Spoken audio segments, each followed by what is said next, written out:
Hello student and all the viewers, welcome back to English Teacher।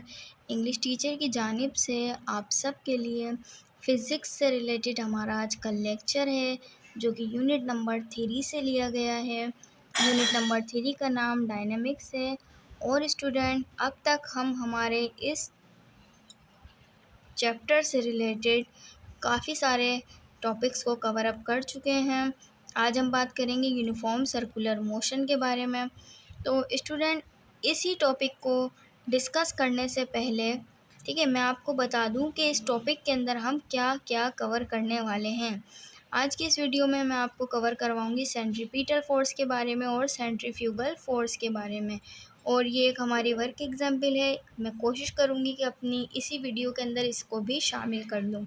तो student अगर आप लोगों ने हमारी इस चैप्टर से रिलेटेड प्रीवियस वीडियो को वॉच नहीं किया, मैं आपसे रिक्वेस्ट करूँगी कि आप सब प्लीज़ उसे वॉच कर लें, उन तमाम वीडियो को वॉच कर लें ताकि आपको आज का लेक्चर बहुत इजीली समझ में आ सके। ठीक है, क्योंकि ये जो लेक्चर है ना हमारा आज का, ये पिछली वीडियो से थोड़ा सा कनेक्ट है, थोड़ा सा जुड़ा हुआ है।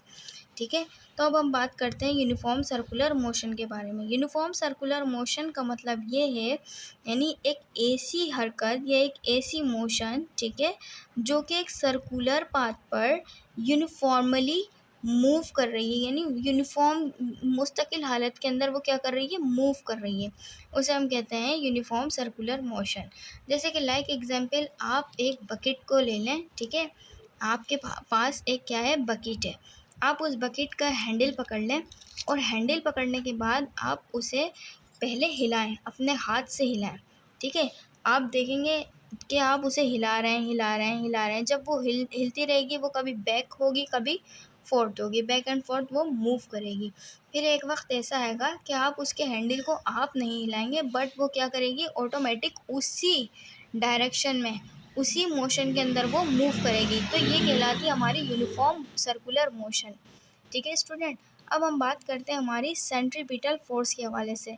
सेंट्रीपिटल फोर्स की बुक में ये जो डायग्राम इन्होंने हमें दी हुई है, ये बिल्कुल ठीक है, लेकिन आप सोच रहे होंगे मिस अचानक से ये डायग्राम कैसे आ गई। तो भाई ये डायग्राम उन्होंने अचानक से नहीं बनाई। ठीक है, ये कंडीशन क्या थी इस डायग्राम के पीछे, ये मैं आपको समझाती हूँ। तो चलिए समझते हैं हमारी इस कंडीशन को कि ये डायग्राम आखिरकार इस तरीके से इस शेप में कैसे आएगी।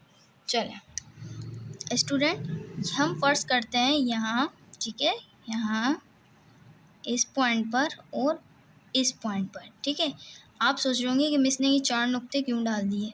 ठीक है, और ये 4 नुक्ते हैं क्या, ये 4 नुक्ते बड़े काम के हैं, आपको इस सारा गेम ही इसका है, आपको समझ में आ जाएगा। ठीक है, देखिए हम फर्स्ट करते हैं, हमारी ये बॉडी है। ठीक है, और ये हमारी ऊपर की तरफ मूव कर रही थी, यानी स्ट्रेट पाथ से ये मूव कर रही थी, स्ट्रेट पाथ। ठीक है, जब ये स्ट्रेट पाथ से मूव कर रही थी तो इस पर इस जानिब से एक फोर्स लगती है। ठीक है, जब इस पर इस जानिब से एक फोर्स अप्लाई होती है तो ये जो बॉडी की जो डायरेक्शन है, अब आप सब खुद सोचें, क्या ये स्ट्रेट जाएगी। आप में से काफ़ी सारे स्टूडेंट मुझे जवाब दे चुके होंगे कि अगर फोर्स इस तरफ लग रही है, यानी इस बॉडी को, इस तरफ जाती हुई बॉडी को कोई चीज़ इस तरफ खींच रही है, तो ये बॉडी किस तरफ रोटेट करेगी, इस तरफ करेगी, इस तरफ करेगी या स्ट्रेट जाएगी। तो ये बॉडी हमारी जाएगी कुछ इस तरह से, कर्व हो जाएगी, थोड़ी इस तरह से ही क्या हो जाएगी, कर्व हो जाएगी। ठीक है स्टूडेंट, ठीक है, अब यहाँ पर हम फिर से वही कंडीशन अप्लाई करते हैं कि बॉडी ये सेम एक्सेलरेशन है। ठीक है, ये इस तरफ मूव कर रही थी, लेकिन इसको जब इस तरफ से फोर्स अप्लाई होती है तो ये इस तरफ कर्व कर जाती है। फिर इसी तरीके से इस बॉडी की जो डायरेक्शन है, यानी अब इस बॉडी को इस तरह रोटेट करना चाहिए, इस तरफ मूव करना चाहिए। ठीक है, तो इसकी डायरेक्शन है इस तरफ, लेकिन अब फिर से वही काम होता है कि इसको, इस बॉडी को इस जानिब से एक फोर्स मिलती है। ठीक है, अब जब फोर्स दोबारा से इस तरफ जाती हुई बॉडी को इस तरफ अपनी तरफ खींचेगी तो फिर ये फोर्स किस तरफ कन्वर्ट हो जाएगी, बॉडी की डायरेक्शन हमारी इस तरफ आपकी कन्वर्ट हो जाएगी। ठीक है, इस पॉइंट पर भी आने के बाद हमें सेम यही कंडीशन दिख रही है कि भाई बॉडी जब यहाँ तक पहुँच गई तो अब ये बॉडी का जो स्ट्रेट पाथ है वो किस तरफ है, हमारा इस तरफ है, ठीक है, स्ट्रेट पाथ मेरा इस तरफ है, ठीक है, ये है। अब बॉडी को इस तरफ से एक फोर्स मिलती है, इस तरफ से क्या अप्लाई होती है, एक फोर्स अप्लाई होती है हमारी, ठीक है। अब इस बॉडी, जब बॉडी को ये इस तरफ जाती हुई बॉडी को इधर की तरफ से कोई फोर्स मिलेगी तो बॉडी स्ट्रेट जाने के बजाय हमारी इस तरह से कर्व हो जाएगी।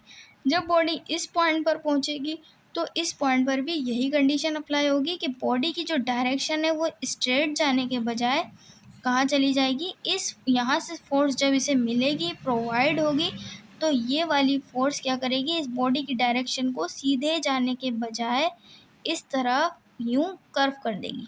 अब देखें, बन गया ये सर्कल, ठीक है। अब यानी कि कोई ऐसी बॉडी जो कि किसी भी सर्कुलर पाथ पर मूव कर रही हो किसी फोर्स की वजह से, जब उसके ऊपर यानी towards the centre of the, ठीक है, टूवर्ड्स द सेंटर यानी सेंटर की जानिब से कोई फोर्स अप्लाई हो रही हो किसी मूव करती हुई बॉडी को, स्ट्रेट पाथ पर मूव करती हुई बॉडी को, तो वो कौन सी फोर्स होगी, ये हमारी फोर्स कहलाएगी सेंट्रीपिटल फोर्स। ये इसको हम शो करते हैं FC से, ठीक है। तो मैंने ये सब क्या है, ये भी सेंट्रीपिटल फोर्स है, ये भी सेंट्रीपिटल फोर्स है, ये भी सेंट्रीपिटल फोर्स है, और ये भी मेरी सेंट्रीपिटल फोर्स है। स्टूडेंट, अब आप सबको ये कॉन्सेप्ट बहुत अच्छे से क्लियर हो गया होगा। तो चलें अब हम बढ़ते हैं हमारे नेक्स्ट की तरफ, आ जाते हैं दोबारा से टॉपिक की जानिब। देखिए, वही बात जो मैंने आपको कही थी, ठीक है, कि ये मेरी क्या है, ये बॉडी की मेरी क्या थी, ये मेरी फोर्स थी, ठीक है, सेंट्रीफ्यूगल फोर्स। ये मैं आपको बाद में बताती हूँ थोड़ी देर में, ताकि आपको इसका भी कॉन्सेप्ट क्लियर हो सके। अभी हम बात करते हैं सेंट्रीपिटल फोर्स की डेफिनेशन के बारे में। तो यहाँ पर इसकी डेफिनेशन है, the force required to move a body, यानी एक ऐसी फोर्स जो बॉडी को मूव करने के लिए रिक्वायर्ड हो अलोंग अ सर्कुलर पाथ, किसी सर्कुलर पाथ पर, ठीक है, वो क्या कहलाती है, मेरी सेंट्रीपिटल फोर्स कहलाती है। तो स्टूडेंट, हमारी जो सेंट्रीपिटल फोर्स होती है, अच्छा ये चीज़, ये हमारी जो थी ये वेलोसिटी थी, ठीक है, जो स्ट्रेट जा रही थी, जो कि फिर इस तरफ कन्वर्ट हो गई थी क्योंकि इस जानिब से फोर्स इसे अपनी तरफ अट्रैक्ट कर रही थी। ये भी मेरी वेलोसिटी थी, ये भी मेरी वेलोसिटी थी, और ये क्योंकि बॉडी थी, मैंने आपको बॉडी के बारे में बताया था, तो ये बॉडी हमारी थी हमारा मास, ठीक है, क्या थी, बॉडी थी मास। क्लियर हो गया ये पॉइंट। अच्छा जी, अब मैं आपको बता दूं कि सेंट्रीपिटल फोर्स को हम शो करते हैं FC से, ठीक है, और इसका जो फॉर्मूला होता है हमारे पास वो होता है FC is equal to mv²/r। ये इसका फॉर्मूला होता है हमारे पास, ठीक है स्टूडेंट, आपने इसका फॉर्मूला भी याद करना है। एक चीज़ और, अच्छा जी स्टूडेंट, यहाँ पर ये जो आप सोच रहे होंगे कि यहाँ R कैसे आया, तो ये हमारी बॉडी का ये जो पार्ट है ना, डिस्टेंस है, जो यहाँ से यहाँ तक का जो डिस्टेंस है जो बॉडी कवर कर रही है, ये R वो डिस्टेंस है, ठीक है स्टूडेंट। तो अब हम बात कर लेते हैं इसकी एग्जाम्पल्स की। एग्जाम्पल्स इसकी बहुत ही इंटरेस्टिंग है। आपने देखा होगा कि इसकी जो बेस्ट एग्जाम्पल अगर मैं आपको दूँ तो वो देखें, हम फर्स्ट कर लेते हैं हमारा ठीक है, सॉरी ये थोड़ा सा गलत हो गया है, ये हमारा एक सन है, ठीक है। हमारे जो स्टार्स हैं ना, ये जो मूव करते हैं, ये भी सेंट्रीपिटल फोर्स की मुताबिक करते हैं।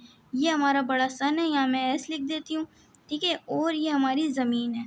आपने देखा होगा कि हमारी जो ज़मीन है वो सूरज के रिवॉल्व मूव करती है, ठीक है, सूरज की गिर्द जो है वो हरकत करती है। तो ये जो ज़मीन हरकत करती है ना, ये सूरज के अंदर मतलब एक ऐसी पावर है जो हर स्टार को, सिर्फ इसी को ही नहीं, पूरा सोलर सिस्टम के जितने भी स्टार्स हैं वो सब हमारे सूरज के गिर्द हरकत करते हैं। आप सोच रहे होंगे मिस ने सूरज इतना सा बना दिया, तो नहीं, है मैंने सिर्फ आपको समझाने के लिए बनाया है, ठीक है स्टूडेंट। ये हमारी ज़मीन है, तो यानी ये जब सर्कुलर पाथ पर मूव करेगी, एक चक्कर अपना सूरज के गिर्द कंप्लीट करेगी, तो वो किसकी वजह से करती है, सेंट्रीपिटल फोर्स की वजह से। इसी तरीके से अब अगर मैं आपको कहूँ कि भाई ये न्यूक्लियस है, ठीक है, और न्यूक्लियस के गिर्द हमने पढ़ा है कि कौन मूव करते हैं, इलेक्ट्रॉन मूव करते हैं, ठीक है। अच्छा जी, अब आप खुद सोचें कि भाई ये न्यूक्लियस है, न्यूक्लियस तो भारी होता है ना, और इलेक्ट्रॉन छोटे होते हैं, तो न्यूक्लियस मूव करेगा या इलेक्ट्रॉन मूव करेंगे? हमेशा इलेक्ट्रॉन मूव करते हैं। इसकी एक एग्जाम्पल एटम के हवाले से हो गई, ठीक है, और एक एग्जाम्पल मैंने आपको सोलर सिस्टम के हवाले से दे दी है। एक और एग्जाम्पल मैं आपको बता देती हूँ कि आप लाइक एग्जाम्पल आप एक पत्थर लें, उसके अंदर आप धागा बांधें, ठीक है, और फिर आप उसे इस तरीके से गोल गोल गोल गोल आप उसे रोटेट करें। जब आप उसे रोटेट करेंगे ना, तो वो क्या करेगा, घूमते घूमते वो बिल्कुल सर्कुलर पाथ के अंदर मूव करने लगेगा, ठीक है। किसकी वजह से, बीच के अंदर कौन सी ऐसी फोर्स है जो उसको सर्कुलर पाथ पर मूव करवा रही है? वो है आपका हाथ, आपका बाजू, आपका आर्म, ठीक है। आपके आर्म की फोर्स की वजह से वो एक सर्कुलर पाथ पर मूव करेगी। मैं उम्मीद करती हूँ कि आपको ये बहुत अच्छे से क्लियर आ गया होगा हमारा सेंट्रीपिटल फोर्स के हवाले से जो मैंने अभी आपको समझाया है। अच्छा स्टूडेंट, यहाँ पर काफ़ी सारे स्टूडेंट पूछेंगे मिस एम क्या है, ठीक है। तो एम यहाँ पर क्या है, हमारा मास ऑफ बॉडी है, ठीक है। वी क्या है, वी हमारी वेलोसिटी ऑफ बॉडी है। आर क्या है, रेडियस ऑफ सर्कल, जो कि मैं आपको बता चुकी हूँ, ये रेडियस ऑफ सर्कल है आर, ठीक है। तो यहाँ पर आकर इसकी डेफिनेशन होती है complete with example and formula.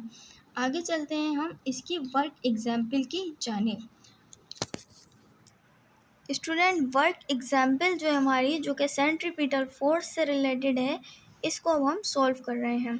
हमसे कहा जा रहा है आर साइक्लिस्ट, ठीक है, is making a turn along a circle of radius 20 m, ठीक है।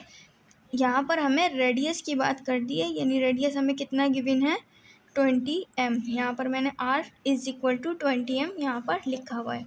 एट अ स्पीड, स्पीड की जब भी बात करते हैं तो यहाँ पर लिखा हुआ है 5 मीटर पर सेकेंड, ठीक है। ये किसकी बात हो रही है, स्पीड का मतलब है कि हमारी है velocity.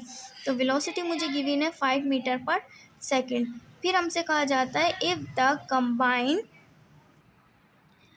the combined mass of the cyclist plus the cycle is 60 kg, यानी जो साइकिल चलाने वाला है वो और जो हमारी साइकिल है उसका मास हमें कितना गिवन है, 60। यहाँ एम हमें कितना गिवन हुआ, 60 किलोग्राम। फिर हमसे कहा जाता है कैलकुलेट द स्टैटिक फ्रिक्शन, हमें क्या पता करनी है, स्टैटिक फ्रिक्शन का मतलब ये है हमें क्या पता करना है, एफ सी पता करना है, यानी कि सेंट्रीपिटल फोर्स मालूम करनी है, that road exert on the tyre, ठीक है। आगे चलते हैं हम। अब हम डेटा, तो मैं उम्मीद करती हूँ कि आप सबको समझ में आ गया होगा, यानी हमें एफ सी पता करना है। तो यहाँ पर मैं लिखती हूँ इसका formula, F C is equal to M V square upon R, ठीक है। F C is equal to mass हमें कितना गिवन था स्टूडेंट, 60, ठीक है। उसके बाद हमसे वी स्क्वायर में है, वी मुझे 5 गिवन था, 5 को मैंने 2 टाइम लिख दिया। देन फिर यहाँ डिवाइड है, मैंने इसकी जगह पर डिवाइड का साइन लगाया। आर मुझे गिवन है 20, मैंने यहाँ लिख दिया 20। तो स्टूडेंट देखिए नेक्स्ट स्टेप में होता क्या है, 5 5 ज़ा 25। जब हम 60 को 25 से मल्टीप्लाई करवाते हैं और फिर उसे 20 से डिवाइड करवा देते हैं तो हमारा आंसर आ जाता है 75, क्योंकि फोर्स का जो यूनिट होता है वो हमारा होता है न्यूटन। तो यहाँ पर हम लिख देंगे न्यूटन। अब बात करते हैं सेंट्रीफ्यूगल फोर्स के बारे में, ठीक है। अच्छा जी, सबसे पहले मैं आपको इसकी थोड़ी सी फिगर बना के, इसी फिगर से ही रिलेटेड जो मैंने अभी आपको बना के दिखाई है, इसी से ही रिलेटेड मैं आपको बताती हूँ सेंट्रीफ्यूगल फोर्स क्या होती है। स्टूडेंट, सेंट्रीफ्यूगल फोर्स में भी हम बिल्कुल सेम वही कंडीशन रखेंगे जो हमने सेंट्रीपिटल फोर्स में रखी थी, ठीक है। यानी बॉडी वेलोसिटी बॉडी की इस तरफ होगी, फोर्स इस डायरेक्शन में अप्लाई होगी, तो बॉडी हमारी इस तरफ मूव कर जाएगी। फिर हमारी बॉडी की जो वेलोसिटी है वो इस जानिब होगी, फोर्स इस जानिब से अप्लाई होगी, तो बॉडी इस तरफ मूव कर जाएगी। फिर यही कंडीशन अगेन कि बॉडी की डायरेक्शन इस जानिब होगी, ठीक है, वेलोसिटी सॉरी, और फोर्स इस तरफ से अप्लाई होगी तो बॉडी की जो डायरेक्शन है वो इस तरफ कर्व हो जाएगी। फिर दोबारा से जब फोर्स इस तरफ अप्लाई होगी, बॉडी की डायरेक्शन इस तरफ होगी, तो हमारी बॉडी इस तरफ मूव कर जाएगी। स्टूडेंट, जिस तरह से इस तरफ एक फोर्स लग रही है ना, इसको हमने कहा था एफ सी। इसी तरीके से एक फोर्स ऐसी है जो बॉडी को इस तरफ यानी इस तरफ अब खींचने के बजाय, इस तरफ से फोर्स अप्लाई होने के बजाय इस तरफ कर रही है, ठीक है। और वो कौन सी फोर्स है? वो होती है हमारी ग्रेविटेशनल फोर्स। कौन सी फोर्स होती है स्टूडेंट? ग्रेविटेशनल फोर्स होती है हमारी। तो ये ग्रेविटेशनल फोर्स ये इस तरफ से जब अप्लाई होगी तो इसी ग्रेविटेशनल फोर्स की वजह से हमारी सेंट्रीफ्यूगल फोर्स वजूद में आती है, ठीक है। अब मैं आपको इसकी एक एग्जांपल दे देती हूँ जो कि बहुत बेहतरीन एग्जांपल है, ठीक है। एक कार है, ठीक है, कार ड्राइवर है जो कि कार को ड्राइव करवा रहा था, ठीक है। अब अचानक से ऐसा होता है कि इस तरफ एक मोड़ आ जाता है, एक टर्न आ जाता है, पाथ आ जाता है मूव करने वाला, ठीक है। अब कार का ड्राइवर स्ट्रेट आता आता जब वो इस तरफ आपकी कार को इस तरफ टर्न करेगा तो गाड़ी का जो हैंडल है वो इस तरफ रोटेट करेगा, ठीक है। लेकिन उसकी गाड़ी में बैठे हुए जो शख्स होंगे ना, वो इधर के बजाय मूव करने के उनकी डायरेक्शन इस तरफ होगी, यानी इस हाथ की तरफ उनकी डायरेक्शन होगी, इस तरफ उनकी डायरेक्शन हो जाएगी। यानी आपने देखा होगा क्या, जब भी कार चलती है वो किसी टर्न पर लेता है तो आप लोग बजाय इस तरफ गिरने के आप इस तरफ गिर रहे होते हैं। तो वो किस वजह से गिर रहे होते हैं? क्योंकि आप पर उस तरफ सेंट्रीफ्यूगल फोर्स अप्लाई हो रही होती है। तो चलिए इसकी डेफिनेशन को भी एक दफ़ा समझ लें। बिल्कुल सेम सेंट्रीपिटल फोर्स की तरह है, बस उसके अंदर हम टूवर्ड्स द सेंटर का वर्ड इस्तेमाल करते हैं और इसमें अवे फ्रॉम द सेंटर या फिर आउटवर्ड का वर्ड इस्तेमाल किया जाता है। आते हैं हम अपनी बुक की जानिब की तरफ। तो चलिए स्टूडेंट देखें, यहाँ हमसे कहा जाता है कि भाई centrifugal force is the tendency of an object to leave the circular path, यानी सर्कुलर पाथ से बॉडी हट जाती है and fly off in a straight line, और फिर वो स्ट्रेट लाइन से ऊपर मतलब फ्लाई ऑफ उड़ने लगती है, मतलब एक तरफ से उसका मतलब उठने लगते हैं हम। Thus it is defined as a force that acts outward on a body, आप अवे फ्रॉम भी कर सकते हैं, ठीक है, which moves along curve path is called centrifugal force. तो यहाँ पर आकर हमारा सेंट्रीफ्यूगल फोर्स का कॉन्सेप्ट होता है क्लियर। स्टूडेंट एक बात और कि सेंट्रीपिटल और सेंट्रीफ्यूगल फोर्स के अंदर एक बड़ा डिफरेंस है जो कि है उसकी डायरेक्शन, यानी दोनों के दरमियान जो है ना वो अपोजिट डायरेक्शन है, ठीक है, अपोजिट डायरेक्शन है। यानी अगर कोई इस तरफ जा रहे हैं, ठीक है, यानी अगर टर्न इस तरफ ले रही है, आपकी गाड़ी इस तरफ मूव कर रही है, तो आप इस तरफ जाने के बजाय सेंट्रीफ्यूगल फोर्स आप पर अप्लाई होगी और वो किस तरफ आ जाएगी, इस तरफ आप गिरेंगे, आप सब इस तरफ गिरेंगे, झुकेंगे। तो मैं उम्मीद करती हूँ कि ये वीडियो आप सबको बहुत पसंद आई होगी। सेंट्रीपिटल फोर्स और सेंट्रीफ्यूगल फोर्स का कॉन्सेप्ट हर स्टूडेंट को क्लियर हो गया होगा। अगर आप लोग हमारे चैनल पर न्यू हैं तो मैं आपसे रिक्वेस्ट करूँगी कि आप हमारे चैनल को लाइक ज़रूर करें, सब्सक्राइब करें। इस वीडियो को, मेरी तमाम वीडियो को ज़्यादा से ज़्यादा अपने दोस्तों के साथ शेयर करें ताकि उन्हें भी पढ़ने में आसानी हो। तब तक के लिए दीजिए इजाज़त, मिलते हैं नेक्स्ट वीडियो में। जज़ाकल्लाह।